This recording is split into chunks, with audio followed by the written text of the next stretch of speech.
Hi ಎಲ್ರಿಗೂ ನಮಸ್ಕಾರ. ನಾನು ನಿಮ್ಮ ಮನೆ ಮಗಳು ಪೂಜಾ ಹೆಗಡೆ. ಎಲ್ರಿಗೂ ಗೊತ್ತಿರೋ ಹಾಗೆ ಈಗ ಒಂದು 4-5 ತಿಂಗಳದಿಂದ ನಾವು ಹೆಗಡೆ ಕಲೆಕ್ಷನ್ಸ್ ಅಲ್ಲಿ ಪ್ರತಿ ತಿಂಗಳ ಕೊನೆಯಲ್ಲಿ ಬಂದಂತಹ ಪ್ರಾಫಿಟ್ ಅಲ್ಲಿ ಒಂದು ಸ್ವಲ್ಪ ಪ್ರಾಫಿಟ್ ಅನ್ನ, ಸ್ವಲ್ಪ ಅಮೌಂಟ್ ಅನ್ನ ಯಾರಿಗೆ ನಿಜವಾಗೂ ಅವಶ್ಯಕತೆ ಇದೆ ಅಂತವರನ್ನ ಹುಡುಕಿ ಅವರಿಗೆ ಯಾವ ವಸ್ತು ಅವಶ್ಯಕತೆ ಇದೆ ಅಂತದನ್ನ ನಾವು ಗಿಫ್ಟ್ ರೂಪದಲ್ಲಿ ಕೊಡ್ತಾ ಬಂದಿದ್ದೀವಿ. ಸೊ ಈ ತಿಂಗಳ ನಮ್ಮ ಹೆಗಡೆ ಕಲೆಕ್ಷನ್ಸ್ ಅಲ್ಲಿ ಯಾರಿಗೆ ಏನನ್ನ ಮಾಡಿದೀವಿ ಅನ್ನೋದನ್ನ ನನ್ನ ಈ ವಿಡಿಯೋ ಕೊನೆಯಲ್ಲಿ ನಾನು ತೋರಿಸಿದ್ದೀನಿ, ನೋಡಿ.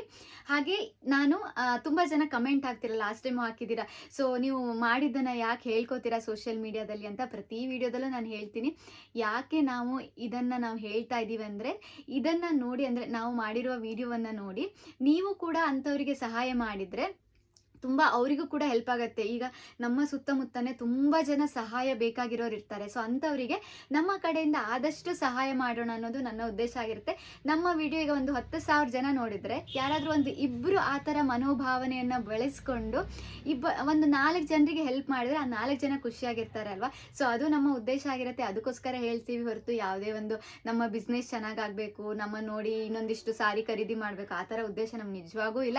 ಸೊ ಯಾರು ಆ ಥರ ತಿಳ್ಕೊಬೇಡಿ. ಮತ್ತೆ ಒಂದಿಬ್ಬರು ಕಮೆಂಟ್ ಹಾಕಿದಿರಲ್ಲ, ನಿಮ್ಗೆ ಅದಕ್ಕೋಸ್ಕರ ನಾನು ಹೇಳ್ತಾ ಇದ್ದೀನಿ. ಹಾಗೆ ನಾವು ಈ ಸಲ ಮಾಡಿರುವ ಒಂದು ಗಿಫ್ಟ್ ಯಾರಿಗೆ ಕೊಟ್ಟಿದ್ದೀವಿ ಅಂದರೆ, ಮಡಿಲು ಅಂತ ಒಂದು ಅನಾಥಾಶ್ರಮ ಇದೆ. ಮಡಿಲು ಸೇವಾಶ್ರಮ ಅಂತ, ಅದು ಮಾಗಡಿ ರೋಡ್, ಬೆಂಗಳೂರು ಮಾಗಡಿ ರೋಡ್ ಹತ್ರ ಇದೆ. ಸೊ ಅಲ್ಲಿ ನನಗೊಬ್ಬರು ಚಿನ್ಮಯ್ ಅಂತ ಒಬ್ಬರು ಅಲ್ಲಿಯ ಒಂದು ರೆಫರೆನ್ಸನ್ನು ಕೊಟ್ಟಿದ್ರು. ನಾನು ಕೇಳಿದಾಗ ಅಂದರೆ ಚಿನ್ಮಯ್ ಕೂಡ ಅವರು ತುಂಬ ಹೆಲ್ಪನ್ನು ಮಾಡ್ತಾ ಇರ್ತಾರೆ. ಅಂದರೆ ಯಾರಾದರೂ ಆಕ್ಸಿಡೆಂಟಲ್ಲಿ ತುಂಬ ಬ್ಲೀಡಿಂಗ್ ಆಗಿದ್ದು, ಯಾರಿಗಾದರೂ ಬ್ಲಡ್ ಬೇಕಾಗಿದ್ದರೆ ಅಂತಹ ಜನರಿಗೆಲ್ಲ ಅವರು ಬ್ಲಡ್ಡನ್ನು ಅವ್ರದ್ದೇ ಒಂದು ಸಂಘ ಆ ಥರ ಮಾಡಿಕೊಂಡು ಬ್ಲಡ್ಡನ್ನು ಕೊಡೋದಿರ್ಬೋದು, ಅಥವಾ ಅವರನ್ನು ಈಗ ಯಾವ ಏರಿಯಾದಲ್ಲಿ ಆ ಥರ ಆಕ್ಸಿಡೆಂಟ್ ಆಗಿದೆ, ಯಾರಿಗೆ ಬ್ಲಡ್ ಬೇಕು ಅಲ್ಲಿ ಕಾಂಟ್ಯಾಕ್ಟ್ ಮಾಡಿ ಅವರನ್ನು ಹಾಸ್ಪಿಟಲಿಗೆ ಕಳಿಸೋದು, ಈ ಥರ ತುಂಬ ಮಾಡಿದ್ದಾರೆ. ಯಾಕಂದರೆ ನಮಗೂ ಕೂಡ ಅವರು ತುಂಬ ಹೆಲ್ಪ್ ಮಾಡಿದ್ದಾರೆ. ಒಂದ್ಸಲ ನಮ್ಮ ರಿಲೇಟಿವ್ ಕೂಡ ಹಾಸ್ಪಿಟಲಲ್ಲಿ ಅಡ್ಮಿಟ್ ಆದಾಗ ತುಂಬ ಕ್ರಿಟಿಕಲ್ ಆಗಿರೋ ಬ್ಲಡ್ ಬೇಕು ಅಂತ ನಾವು ಹುಡುಕ್ತಾ ಇದ್ದಾಗ ನನಗೆ ಒಬ್ಬರು ಮಂಗಳರಾಗ ಹೆಗಡೆ ಅಂತ ಅವರ ಕಾಂಟ್ಯಾಕ್ಟಿಂದ ಈ ಚಿನ್ಮಯ್ ಅವರು ಸಿಕ್ಕಿ, ಅವರ ಕಾಂಟ್ಯಾಕ್ಟಿಂದ ಆ ಪೇಷಂಟು ಇವಾಗ ತುಂಬ ಚೆನ್ನಾಗಿದ್ದಾರೆ. ಸೊ ಬ್ಲಡ್ ಇವರೆಲ್ಲರ ಕಾಂಟ್ಯಾಕ್ಟಿಂದ ಒಂದು ಪೇಷಂಟು ಕೂಡ ಬ್ಲಡ್ಡನ್ನು ತೊಗೊಂಡು ಇವಾಗ ಹುಷಾರಾಗಿದ್ದಾರೆ. ಸೊ ಇಂಥವರ ಕಾಂಟ್ಯಾಕ್ಟ್ ಇಟ್ಕೊಂಡು ನಾನು ನಿಮಗೆ ಗೊತ್ತಿರೋ ಯಾವುದಾದ್ರೂ ಅನಾಥಾಶ್ರಮ ಯಾರಿಗೆ ನಿಜವಾಗೂ ನೀಡಿದೆ ಅಂತ ಕೇಳಿದಾಗ ಚಿನ್ಮಯ್ ಅವರು ರೆಫರ್ ಮಾಡಿರುವಂಥದ್ದು ಮಡಿಲು ಅಂತ ಮಡಿಲು ಸೇವಾಶ್ರಮ. ಸೊ ಅಲ್ಲಿಗೆ ಹೋದಾಗ 20 ಜನ ಮಕ್ಕಳಿದ್ರು. ಸೊ ನಿಜವಾಗೂ ಬೇಜಾರಾಗತ್ತೆ ಅಂಥ ಮಕ್ಕಳನ್ನ ನೋಡಿದಾಗ. ಅವರೆಲ್ಲ ದೇವರ ಮಕ್ಕಳು ಅಂತ ಹೇಳ್ಬೋದು. ಸಿಂಗಲ್ ಪೇರೆಂಟ್ಸ್ ಇದ್ದಾರೆ, ಹಾಗೆ ತಂದೆ ತಾಯಿ ಯಾರು ಇಲ್ಲದೆ ಇರುವಂಥ ಮಕ್ಕಳಿದ್ದಾರೆ. ಸೊ ಇವಾಗ ಹೆಂಗಂದರೆ ನಮ್ಮ ಮನೆ ಮಕ್ಕಳಿಗೆ ಏನೋ ಒಂದು ಬೇಕು ಅಂದರೆ ಅವ್ರು ಬಂದು ನಮ್ಮ ಹತ್ರ ಕೇಳ್ತಾರೆ, ಇಲ್ಲ ಗಲಾಟೆ ಮಾಡ್ತಾರೆ. ಇವಾಗ ನಾವೇ ಎಕ್ಸಾಂಪಲ್, ನಮಗೇನೋ ಬೇಕಂದರೆ ಅಪ್ಪ ಅಮ್ಮನ ಹತ್ರ ಹೋಗ್ತೀವಿ, ಕೇಳ್ತೀವಿ, ಇಲ್ಲ ಜಗಳ ಮಾಡೋದ್ರೂ ತಗೋತೀವಿ. ಬಟ್ ಆ ಮಕ್ಕಳು ಏನು ಕೊಡ್ತಾರೋ ಅದನ್ನು ತಿನ್ನಬೇಕಾಗತ್ತೆ. ಹಾಗೆ ಅವ್ರದ್ದೇ ಒಂದು ಟೈಮ್ ಸ್ಲಾಟ್ ಇದೆ. ಬೆಳಿಗ್ಗೆ ತಿಂಡಿ, ಸ್ಕೂಲು, ಮಧ್ಯಾಹ್ನ ಊಟ, ಸ್ನ್ಯಾಕ್ಸು, ಮಲ್ಕೊಳ್ಳೋದು. ಸೊ ತುಂಬ ನೀಟಾಗಿ ಆ ಮಕ್ಕಳನ್ನ ನೋಡಿದ್ರೆ ಅಷ್ಟು ಖುಷಿಯಾಗುತ್ತೆ. ಎಷ್ಟು ಶಿಸ್ತು, ಆ ಒಂದು ರೆಸ್ಪೆಕ್ಟ್ ಕೊಡೋ ರೀತಿ ನಿಜವಾಗೂ ನಮಗೆ ಕಣ್ಣು ತುಂಬಿ ಬಂದಿತ್ತು. ಅದಕ್ಕೋಸ್ಕರ ನನಗನ್ಸಿದ್ದು, ಈಗ ಚಳಿಗಾಲ ಅಲ್ವಾ, ಚಳಿಗಾಲದಲ್ಲಿ ಆ ಮಕ್ಕಳಿಗೆ ನಾವೇನಾದರೂ ಬೆಡ್ಶೀಟು ಆ ಥರ ಕೊಟ್ಟರೆ ಅವ್ರಿಗೆ ಯೂಸ್ ಆಗುತ್ತೆ. ಈಗ ನಮ್ಮ ಮನೇಲಿ ನಾವೆಲ್ಲರೂ ಬೆಚ್ಚಗೆ ಹೊದ್ಕೊಂಡು ಆರಾಮಾಗಿ ನಿದ್ದೆ ಮಾಡ್ತಾ ಇರ್ತೀವಿ. ಸೊ ಅವರನ್ನು ತುಂಬ ಚೆನ್ನಾಗಿ ನೋಡ್ಕೊಳ್ತಾ ಇದ್ದಾರೆ ಆ ಸೇವಾಶ್ರಮದಲ್ಲಿ. ಮಕ್ಕಳಿಗೆ ಯಾವುದೇ ಕುಂದುಕೊರತೆ ಇಲ್ಲದೆ ಇರೋ ಥರ ನೋಡ್ಕೋತಾ ಇದ್ದಾರೆ. ಬಟ್ ನಮ್ಮ ಕಡೆಯಿಂದ ಯಾವುದೋ ಒಂದು ಬೆಡ್ಶೀಟನ್ನು ಕೊಟ್ಟರೆ, ಇವಾಗ ಒಂದು ಬೆಡ್ಶೀಟ್ ಅವ್ರನ್ನ ಹೊದ್ಕೊಳ್ತಾ ಇದ್ರೆ ಚಳಿ ಆದಾಗ ಇನ್ನೊಂದು ಬೆಡ್ಶೀಟನ್ನು ಹೊದ್ಕೋಬೋದಲ್ವಾ. ಸೊ ಅದು ಒಂದು ನನ್ನ ತಲೆಯಲ್ಲಿ ಬಂದು ನಾನು ಬೆಡ್ಶೀಟನ್ನು ತಗೊಂಡೋಗಿ ಕೊಟ್ಟಿದ್ದೀವಿ ಅವರಿಗೆ. ಸೊ ಆ ವಿಡಿಯೋನ ನಾನು ಇವಾಗ ಅಪ್ಲೋಡ್ ಮಾಡ್ತೀನಿ. ಆ ಮಕ್ಕಳ ಮುಖದಲ್ಲಿರುವ ನಗು ಇರ್ಬೋದು, ಆ ಖುಷಿ ಇರ್ಬೋದು, ಅವ್ರ ಜೊತೆಗೆ ನಾವು ಕಳೆದಿರುವಂಥ ಟೈಮ್ ಇರ್ಬೋದು. ಸೊ ನನಗೆ ನಿಜವಾಗೂ ತುಂಬ ಸ್ಯಾಟಿಸ್ಫ್ಯಾಕ್ಷನ್ ಆದಂಥ ದಿನ ಇವತ್ತು ಅಂತ ಹೇಳ್ಬೋದು. ಯಾಕಂದರೆ ಆ ಮಕ್ಕಳ ಜೊತೆಗೆ ಒಂದು ಹಾಫ್ ಆನ್ ಅವರ್ ಇದ್ವೇನೋ, ಅವ್ರು ಕೊಡುವಂಥ ರೆಸ್ಪೆಕ್ಟು, ಆ ಮುಗುಳು ನಗೆ ನಂಗೆ ತುಂಬ ಅಂದರೆ ತುಂಬ ಖುಷಿ ಆಯಿತು. ಸೊ ಅವರೆಲ್ಲ ದೇವರ ಮಕ್ಕಳು. ನನಗೆ ಅದೇ ಥರ ಅನ್ನಿಸ್ತು, ಇವಾಗ ತಂದೆ ತಾಯಿ ಎಲ್ಲರೂ ಇದ್ರೂ ನಾವೆಷ್ಟು ಒಂಥರ ಅವ್ರಿಗೆ ಬೈತಾ ಇರೋದು, ಅವ್ರದ್ದು ವ್ಯಾಲ್ಯೂ ನಾವು ತಿಳ್ಕೊಳ್ದೇ ಇರೋದು, ನಾವೇನಾದರೂ ಕೊಡಿಸಿಲ್ಲ ಅಂದರೆ ಕೋಪ ಮಾಡ್ಕೊಳ್ಳೋದು, ಊಟ ಬಿಡೋದು, ಈ ಥರ ಎಲ್ಲ ಮಾಡ್ತೀವಿ. ಬಟ್ ಇಂತಹ ಮಕ್ಕಳಿಗೆ ಈಗ ಯಾರು ಬರ್ತಾರೋ ಅವರೇ ತಂದೆ ತಾಯಿ, ಅಲ್ಲಿ ಯಾರು ಜೊತೆಗಿರ್ತಾರೋ ಅವರೇ ತಂದೆ ತಾಯಿ ಆಗಿರ್ತಾರೆ. ಸೊ ಅಂಥ ಮಕ್ಕಳಿಗೆ ದೇವರು ಆರೋಗ್ಯ ಕೊಡಲಿ, ಆಯುಷ್ಯ ಕೊಡಲಿ ಅಂತ ಬೇಡ್ಕೊಳ್ತಾ, ಆ ಮಕ್ಕಳೆಲ್ಲ ಈಗ 20 ಮಕ್ಕಳಿದಾರಲ್ಲ, 20 ಮಕ್ಕಳು ಚೆನ್ನಾಗಿ ಓದಿ ಒಳ್ಳೊಳ್ಳೆ ಹುದ್ದೆಯಲ್ಲಿ ಅವ್ರ ಕಾಲ ಮೇಲೆ ಅವ್ರು ನಿಂತ್ಕೊಳ್ಳೋ ಥರ ಆಗಲಿ ಅಂತ ನಾವೆಲ್ಲರೂ ಬೇಡ್ಕೊಳ್ಳೋಣ.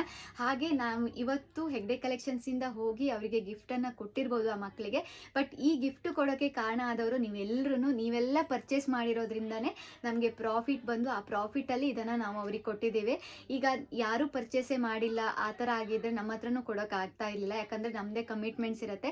ಸೊ ನಾನು ಈ ಸಾರಿ ಬಿಸ್ನೆಸ್ಸನ್ನು ಮಾಡ್ತಾ ಬಂದಿರೋ ಪ್ರಾಫಿಟಲ್ಲಿ ಈ ಥರ ಸೋಷಿಯಲ್ ಆ್ಯಕ್ಟಿವಿಟೀಸನ್ನು ಮಾಡಬೇಕು ಅನ್ನೋ ಕಾರಣದಿಂದನೇ ಇದು ಎಷ್ಟೇ ಕಷ್ಟ ಆದರೂ ನಾನು ಮುಂದುವರ್ಸ್ಕೊಂಡು ಹೋಗ್ತಾ ಇರೋದು. ಇಲ್ಲ ಅಂತಂದರೆ ನನಗೆ ನಿಜವಾಗೂ ಹೇಳ್ತಾ ಇದ್ದೀನಿ, ಸೊ ಇದನ್ನು ಮುಂದುವರ್ಸ್ಕೊಂಡು ಹೋಗಬೇಕು ಅಂತ ಅಷ್ಟೊಂದು ಮನಸ್ಸಲ್ಲಿಲ್ಲ. ಬಟ್ ಈ ಥರ ಮಾಡೋದ್ರಿಂದ ನಾವೇನಾದರೂ ಒಬ್ರಿಗೆ ಹೆಲ್ಪ್ ಮಾಡ್ಬೋದಲ್ಲ ಅನ್ನೋ ಒಂದು ಕಾನ್ಸೆಪ್ಟು ತಲೆಗೆ ಬಂದೇ ನನಗೆ ಇದನ್ನು ಬಿಡೋಕೆ ಮನಸ್ಸಾಗ್ತಾ ಇಲ್ಲ.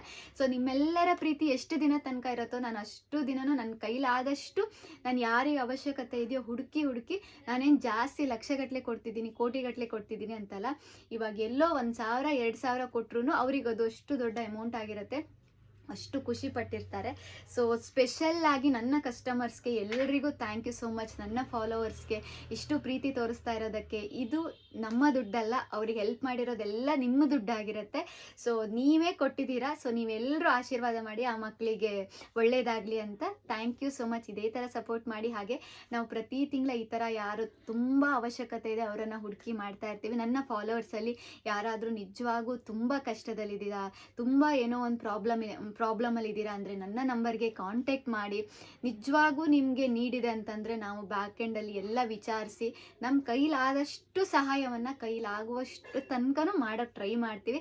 So thank you so much. ಇದೇ ಥರ ಸಪೋರ್ಟ್ ಮಾಡಿ. ಈಗ ನಾನು ಆ ಮಕ್ಕಳದ್ದು ವೀಡಿಯೋವನ್ನು ನಾವು ಅಲ್ಲಿ ಕಳೆದ ಟೈಮನ್ನು ನಾನೀಗ ಅಪ್ಲೋಡ್ ಮಾಡ್ತೀನಿ. ಈ ವಿಡಿಯೋ ಮುಗಿದ ತಕ್ಷಣ ಅದು ನೆಕ್ಸ್ಟ್ ಬರುತ್ತೆ. ಸೊ ನೋಡಿ, ಆ ಮಕ್ಕಳ ನಗುವನ್ನು ನೋಡಿ. 5 ವರ್ಷದಿಂದ 15 ವರ್ಷದ ತನಕ ಮಕ್ಕಳು ಇದ್ದಾರೆ, 20 ಜನ ಇದ್ದರು. ಸೊ ಅವರ ಆ ಪ್ರೀತಿಯನ್ನು ನೋಡಿ, ಅವರ ಆ ಶಿಸ್ತನ್ನು ನೋಡಿ. ಹಾಗೆ ನಿಮಗೂ ಯಾರಿಗಾದರೂ ಇಂಟ್ರೆಸ್ಟ್ ಇದ್ದು ಯಾರಿಗಾದರೂ ಹೆಲ್ಪ್ ಮಾಡಬೇಕಂತಿದ್ರೆ ನೀವು ಖಂಡಿತ ಆಶ್ರಮಕ್ಕೆ ಹೋಗ್ಬೋದು, ಆ ಮಕ್ಕಳನ್ನು ಭೇಟಿ ಆಗ್ಬೋದು. ನಿಮ್ಮ ಕೈಲಾಗಿದ್ದನ್ನು ಕೊಡಿ. ಅವರು ಒಂದು ಚಿಕ್ಕ ಚಾಕ್ಲೇಟ್ ಕೊಟ್ಟರು ಅಷ್ಟು ಖುಷಿ ಪಡ್ತಾರೆ ಅವರು. ಸೊ ಆ ಮಕ್ಕಳಿಗೆ ನಾವೆಲ್ಲರೂ ಬೇಡ್ಕೊಳ್ಳೋಣ, ಅವ್ರದ್ದೇ ಕಾಲಲ್ಲೇ ನಿಂತ್ಕೊಂಡು ದೊಡ್ಡ ವ್ಯಕ್ತಿಗಳಾಗಿ. ನಾನು ಕೇಳಿದ್ದೀನಿ ಆ ಮಕ್ಳ ಹತ್ರ, ನೀವೇನಾಗಕ್ಕೆ ಇಷ್ಟಪಡ್ತೀರಾ ದೊಡ್ಡವರಾದ್ಮೇಲೆ ಅಂತ. ಸೊ ಒಬ್ಬರು ಡಾಕ್ಟರ್ ಅಂತ ಹೇಳಿದ್ದಾರೆ, ಒಬ್ಬರು ಪೊಲೀಸ್ ಅಂತ ಹೇಳಿದ್ದಾರೆ. ಆಮೇಲೆ ತುಂಬ ಬೇರೆ ಇಂಟೆನ್ಷನ್ ಇಟ್ಕೊಂಡು ಅವ್ರು ಸ್ಕೂಲ್ಗೆ ಹೋಗಿ ಇಂಗ್ಲೀಷಲ್ಲೂ ಮಾತಾಡ್ತಿದ್ದಾರೆ, ಕನ್ನಡದಲ್ಲೂ ಮಾತಾಡ್ತಿದ್ದಾರೆ, ಎಷ್ಟು ನೀಟಾಗಿ ಮಾತಾಡ್ತಾರೆ, ಮತ್ತು ಕೇಳಿದಕ್ಕೆಲ್ಲ ಎಷ್ಟು ಚೆನ್ನಾಗಿ ರೆಸ್ಪಾಂಡ್ ಮಾಡ್ತಾರೆ. ಸೊ ಅವರ ಆ ಒಂದು ಖುಷಿ ಇದೆ ಅಲ್ಲ, ಸೊ ಅವರು ಇನ್ನೂ ಎತ್ತರಕ್ಕೆ ಬೆಳೀಲಿ, ಅವ್ರ ಕಾಲ ಮೇಲೆ ಅವ್ರು ನಿಂತ್ಕೊಂಡು ಅವರು ಕೂಡ 4 ಜನರಿಗೆ ಸಹಾಯ ಮಾಡೋ ಥರ ಆಗಲಿ ಆ ಮಕ್ಕಳು ಅಂತ ನಾವೆಲ್ಲರೂ ಬೇಡ್ಕೊಳ್ಳೋಣ. So thank you so much. ನಿಮ್ಮ ಈ ಪ್ರೀತಿ, ನಿಮ್ಮ ಈ ವಿಶ್ವಾಸ ನಮ್ಮ ಹೆಗ್ಡೆ ಕಲೆಕ್ಷನ್ಸ್ ಮೇಲೆ ಯಾವತ್ತೂ ಇಲ್ಲಿ. Thank you.